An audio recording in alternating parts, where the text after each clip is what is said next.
അമേരിക്കയിൽ യാത്രാ വിമാനം സൈനിക ഹെലികോപ്റ്ററുമായി ഇടിച്ചു തകർന്നു.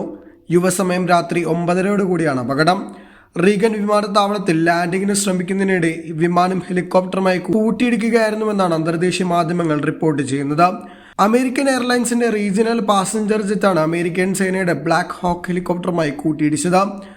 കാൻസാസിലെ വിജിതയിൽ നിന്നും പുറപ്പെട്ട വിമാനത്തിൽ 65 യാത്രക്കാരുണ്ടായിരുന്നുവെന്നാണ് റിപ്പോർട്ടുകൾ. ഇവർക്കായുള്ള രക്ഷാപ്രവർത്തനങ്ങൾ തുടരുകയാണ്.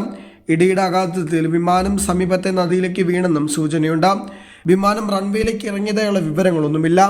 തങ്ങളുടെ ഹെലികോപ്റ്ററുകളൊന്ന് അപകടത്തിൽ ഉൾപ്പെട്ടെന്ന് US ആർമി ഉദ്യോഗസ്ഥരും സ്ഥിരീകരിച്ചിട്ടുണ്ട്.